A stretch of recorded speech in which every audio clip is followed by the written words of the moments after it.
Friends, I am Mr. Aryan Nikam and you are watching my YouTube channel Ramdas Nikam. This is educational video or tutorial regarding 12th English.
Now, the text.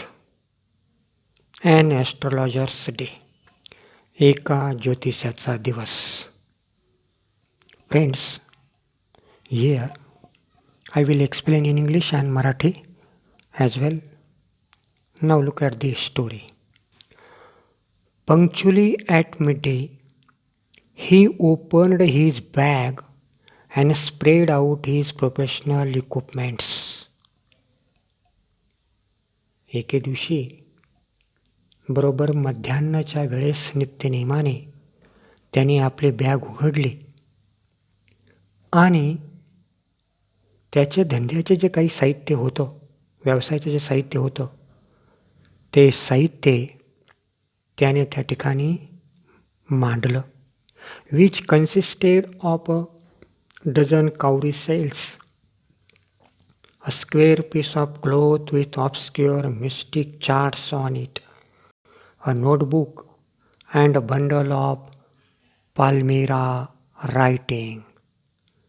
आणि ह्या त्याच्या धंद्याच्या साहित्यामध्ये होते 1 डझनभर कवड्या किंवा ते शिंपले, एक चौकोनी कापडाचा तुकडा की ज्याच्यावरती ऑब्स्क्युअर मिस्टिक चार्ट्स होते.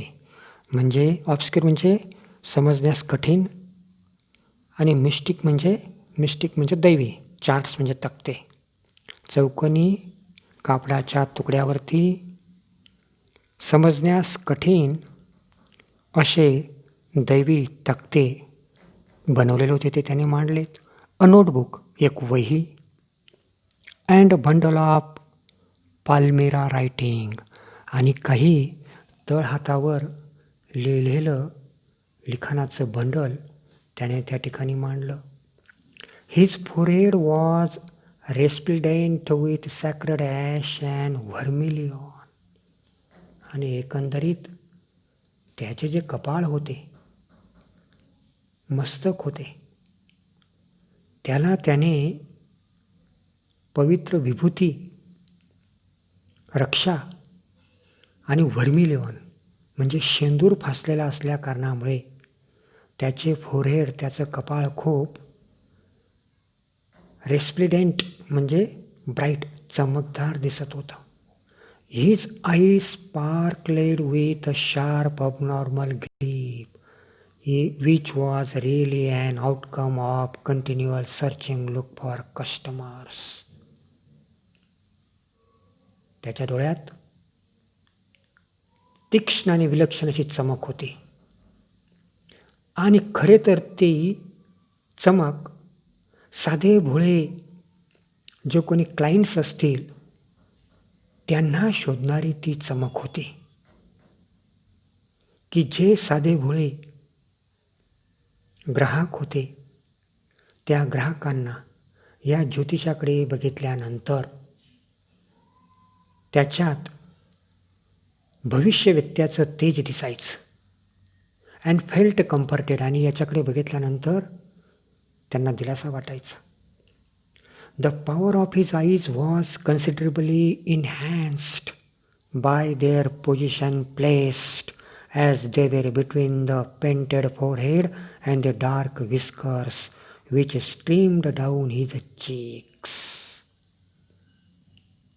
मळवट भरलेलं कपाळ आणि गालांवर पसरलेल्या त्याच्या दाट मिशा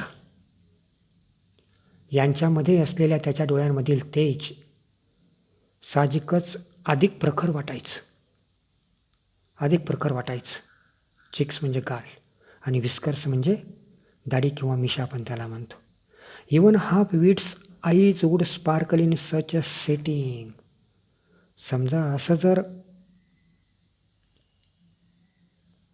सेटिंग म्हणतो आपण त्याला, साज चढवला एखाद्या वेडपटाला, वेडसर माणसाला, मंदबुद्धी माणसाला, तर तो सुद्धा तेजस्वी वाटला असता. To crown the effect, he wound a saffron-colored turban around his head. आणि या सर्वांचा परिपाक म्हणून किंवा तो अधिक खुलून दिसावा म्हणून त्याने डोक्याला भगव्या रंगाची पागोटी गुंडाळलेली होती. This color scheme never failed. आणि ही जी त्याने सेटिंग केली होती, कलर स्कीम होती, रंगसंगती होती, ती खूप आकर्षक होती. People were attracted to him as the bees are attracted to cosmos or dahlia stalks. जसं मधमाशा डेहलिया आणि कॉस्मॉसच्या फुलांकडे आकर्षित होतात, in the same way people rather customers were attracted towards him, त्याच्याकडे आकर्षित व्हायचे. He sat under the boughs of a spreading tamarind tree which flanked a path running through the town hall park. Town hall पार्कच्या रस्त्याच्या कडेला एक चिंचेचं झाड होतं आणि त्याच्या ज्या काही विस्तीर्ण अशा बाऊज होत्या, फांद्या होत्या, त्यांच्या खाली त्या ठिकाणी तो आपलं दुकान किंवा त्या ठिकाणी तो बसायचा, त्या ठिकाणी तो बसत असे. It was remarkably placed in many ways. आणि साहजिकच ती जी जागा होती ती जागा खूप खास होती आणि ह्या सगळ्या गोष्टींमुळे ती खूप त्या ठिकाणी खास वाटायची.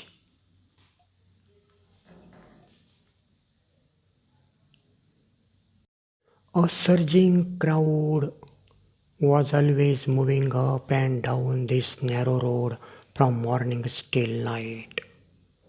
आणि या ठिकाणी सकाळपासून रात्रीपर्यंत त्या अरुंदशा रस्त्यावरती खूप गर्दी ओसांडून वाहत असायची. A variety of trades and occupations were represented all along its way.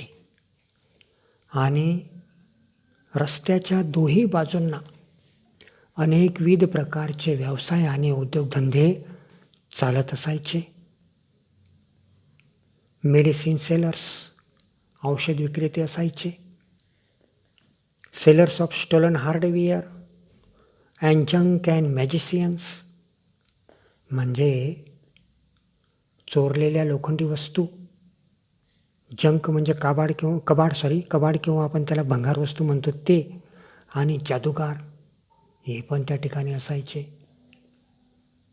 And above all an auctioneer of cheap clothes, आणि यात भर म्हणजे अजून एक स्वस्तात कपडे विकणारा, विक्रीची लिलाव करणारा एक विक्रेता. Who created enough din all day to attract the whole town.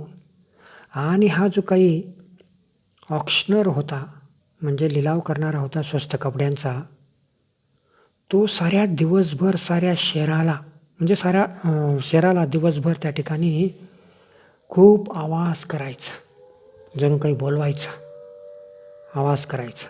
Next to him in vociferousness came to a vendor of fried groundnut. आणि मित्र हो, त्याच्या शेजारी मोठमोठ्याने आवाज करीत एक अजून विक्रेता होता, तो भाजलेल्या शेंगांचा विक्रेता, खूप आवाज करायचा. Who gave his ware a fancy name each day, calling it Bombay ice cream one day, and on the next Delhi almond, and on the third Raja's delicacy. दररोज आपल्या ह्या तळलेल्या किंवा भाजलेल्या शेंगांना, फ्राईड ग्राउंडनट्सला, तो या आपल्या मालाला वेगवेगळी मजेशीर गमतीशीर अशी नावं द्यायचा. एका दिवशी ह्या मालाला तो बॉम्बे आईस्क्रीम म्हणायचा, दुसऱ्याच दिवशी त्यांना दिल्ली अलमॉन्ड म्हणजे दिल्लीचे बदाम म्हणायचा, आणि तिसऱ्या दिवशी राजाज डेलिकसी, राजाची मेजवानी म्हणून संबोधायचा. अँड सो फोर्थ, इत्यादी इत्यादी. अँड पीपल फ्लॉक टू हिम, आणि लोक त्याच्याकडे गर्दी करायची. लोक पण त्याच्याकडे त्या ठिकाणी गर्दी करायचे, माल घेण्यासाठी यायचे. A considerable portion of this crowd dallied before the astrologer too. आणि यापैकी बरा मोठा भाग, जमावाचा भाग, हा ज्योतिषाजवळसुद्धा घुटमळायचा. The astrologer transacted his business by the light of a flare which crackled and smoked up above the groundnut heap nearby. आणि मित्र, हा जो काही ज्योतिषी होता, हा ज्योतिषी, त्याच्या शेजारी जो शेंगा विकणारा मनुष्य होता, त्याने त्याच्या शेंगांच्या ढगावरती ठेवलेला जो काही निखारा होता पेटणारा, त्याच्या आगीच्या प्रकाशातनं जे काही प्रकाश किरणं त्याच्यापर्यंत पोचायची, ज्योतिषापर्यंत पोचायची, त्याच्यातनं तो त्या ठिकाणी धंदा करत होता. Half the enchantment of the place was due to the fact that it did not have the benefit of municipal lighting. आणि मित्र हो, या ठिकाणाला जे काही जादूमय असं वलय प्राप्त झालं होतं, त्याचं निम्म श्रेय नगरपालिकेने तेथे दिव्यांच्या प्रकाशाची सोय न केल्यामुळे नगरपालिकेला देणं भाग होते. The place was lit up by shop lights. दुकानांच्या दिव्यांमुळे ती जागा थोडीफार त्या ठिकाणी प्रकाशमान दिसायची. One or two had hissing gas lights. आणि तेथे जे काही थोडेफार दुकानदार होते, त्यांच्यापैकी 1-2 जणांकडे गॅस बत्ती असायची, hissing gas light. Some had naked flare stuck on poles. काही दुकानदारांनी खांबांवर हुगड्या, जे काही मशाली असतात, निखारे, ते लावलेले होते. Some were lit up by old cycle lamps. काहींकडे जुने सायकलचे दिवे लावलेले होते.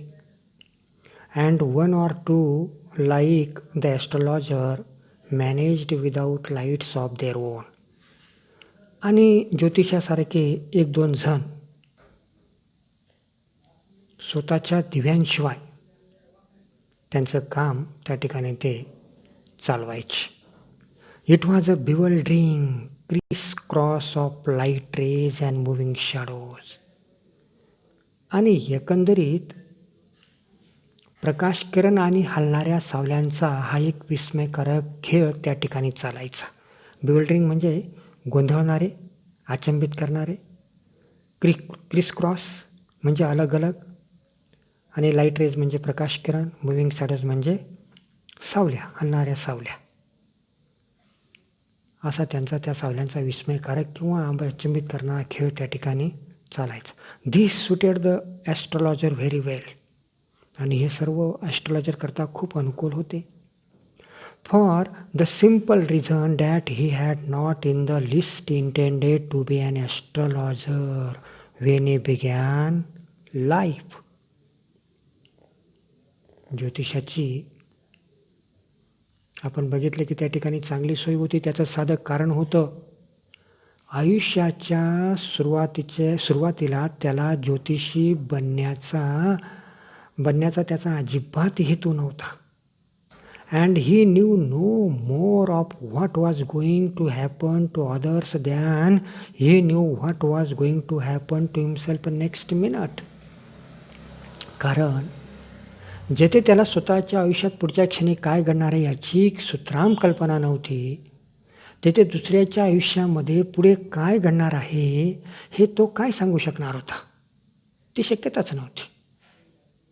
ही was as much a stranger to the stars as were his innocent customers.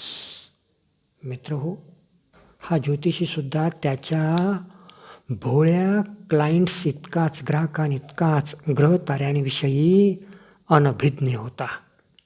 It he said things which pleased and astonished everyone. असं असलं तरीसुद्धा त्याच्या बोलण्याने अनेक जण आनंदी व्हायचे आणि आश्चर्यचकित किंवा अचंबितसुद्धा व्हायचे. That was no more a matter of study, practice and shrewd guesswork. कारण त्या बोलण्यात तो खूप तरबेज होता. त्याने खूप सराव पण केलेला होता आणि पुन्हा अनुमान बांधण्यामध्ये तो खूप धूर्त होता, चलाक होता आणि हे खूपी त्याच्याजवळ होती. All the same it was as much an honest man's labour as any other and he deserved the wages he carried home at the end of day. आणि मित्र हो, कुठल्याही प्रामाणिक माणसानं करावे तसे कष्ट तो करायचा आणि दिवसाच्या शेवटी त्याला जी काही थोडीफार कमाई घरी नेता यायची, ती कमाई म्हणजे त्याच्या मेहनतीचं ते फळ असायचं. He had left his village without any previous thought or plan. जेव्हा त्याने त्याचा गाव सोडला तेव्हा त्याच्या डोक्यात अशी नक्की कोणताही विचार किंवा कोणती योजना किंवा कोणताही बेत नव्हता. If he had continued there, he would have carried on the work of his forefathers. जर तो गावी राहिला असता तर त्याच्या पूर्वजांचीच कामं, वाडवडिलांची कामं त्यांनी केली असती. नेमली स्टिलिंग द लँड, शेतीची मशागत, नांगरणी वगैरे. लिव्हिंग, तेथेच राहायचं. मॅरिंग, लग्न वगैरे. And ripening in his cornfield, आणि मक्याच्या शेतात पीक काढणे. अँड ॲन्सेस्ट्रल होम, आणि तेच पूर्वजांचं घर. हेच त्याचं विश्व राहिलं असतं. But that was not to be. That was not to be. परंतु तसं व्हायचं नव्हतं. तसं व्हायचं नव्हतं. तसं व्हायचं नव्हतं. He had to leave the home without telling anyone. कुणालाही न सांगता त्याला घर सोडायचं होते. And he could not rest steel. Left it behind a couple of 100 miles. आणि त्याचं गाव शेकडो मैल मागे सोडून येईपर्यंत तो थांबू शकलेला नव्हता. To villager it is a great deal as if an ocean float together. एखाद्या खेडूताच्या दृष्टीने हा पल्ला गाठणं म्हणजे जणू समुद्र पार करण्यासारखी ही गोष्ट होती.